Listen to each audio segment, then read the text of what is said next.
Trop de cartographie value stream mapping se limite à juste cela, cartographier l'existant. Or, la valeur ajoutée d'une VSM ne réside pas à documenter l'état actuel.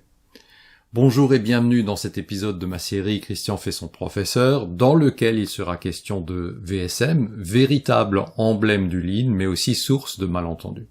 Je suis Christian Homan, ancien cadre opérationnel de l'industrie passé au conseil, auteur, blogueur et youtubeur.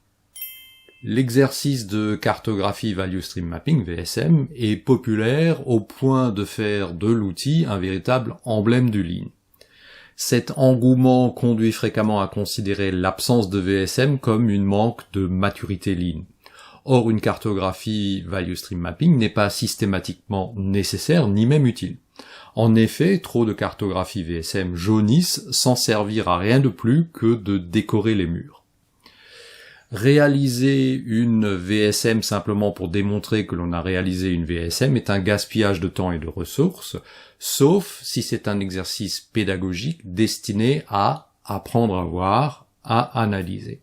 Hormis cet objectif pédagogique, la réalisation d'une cartographie VSM ne devrait s'envisager que dans le cadre d'un problème à résoudre. Le second mauvais usage de la cartographie VSM, à mon avis, est de s'en servir comme révélateur de gaspillage. Les gaspillages révélés sont alors considérés comme autant d'opportunités d'amélioration, ce qui n'est pas toujours vrai lorsque l'on raisonne de manière systémique. Ces opportunités d'amélioration locale peuvent en effet être de fausses bonnes idées lorsque ces améliorations locales conduisent à dégrader la performance globale. On oublie trop souvent que si l'on cherche à optimiser individuellement les performances des différents maillons d'un processus, on va fatalement trouver des objectifs contradictoires. Ainsi, optimiser les coûts d'achat peut se faire en achetant de grandes quantités, ce qui impactera négativement l'objectif de réduction des stocks, par exemple. Savoir cartographier un processus n'est pas une compétence remarquable. On voit encore des CV sur lesquels les auteurs mettent en avant la cartographie VSM comme compétence. C'est une accroche qui fonctionne avec des recruteurs qui n'ont qu'une vague connaissance du sujet et qui ont VSM dans leur liste de critères. En aparté, c'est aussi un des mots-clés qui peut faire ressortir un profil, raison pour laquelle je l'indique moi-même comme une des compétences sur un des réseaux bien connus.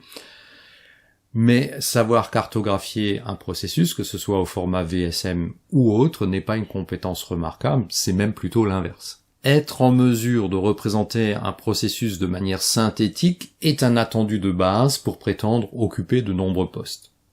D'autant que documenter l'état actuel d'un processus ne présente qu'une très faible valeur ajoutée, c'est expliquer aux parties prenantes une réalité qu'elles connaissent déjà. En fait, la cartographie value stream mapping ne devrait être que la première étape d'un processus d'amélioration du flux par la refonte du processus. En effet, le mot anglais stream, le flux, est quelque peu oublié au profit de mapping, la cartographie ou la représentation. On cherche alors davantage à représenter l'existant plutôt qu'à mettre en évidence les éléments perturbant le bon écoulement de la valeur créée, de son point d'origine vers le client. La raison d'être de la cartographie VSM est de servir de support à l'analyse de l'existant, des causes et origines des dysfonctionnements qui perturbent le flux. Pour améliorer le flux, il est probable qu'il faille le repenser. On passe alors au Value Stream Design, VSD, qui représente avec les mêmes symboles l'état futur du processus amélioré. Et la vraie compétence et la réelle valeur ajoutée résident dans la capacité à analyser les faiblesses et dysfonctionnements d'un processus existant, puis de proposer un état futur amélioré, idéalement optimisé. En conclusion, cessez de considérer la cartographie VSM comme un outil et d'une fin en soi. C'est la première étape d'un processus d'amélioration ou de résolution de problèmes dans lequel la capacité à représenter à l'aide de symboles graphiques ne peut être reconnue comme une compétence remarquable. Et ce qui devrait être valorisé est la capacité analytique, la capacité à résoudre les problèmes et à proposer une solution pérenne. La représentation graphique VSM ou VSD est essentiellement un support de communication.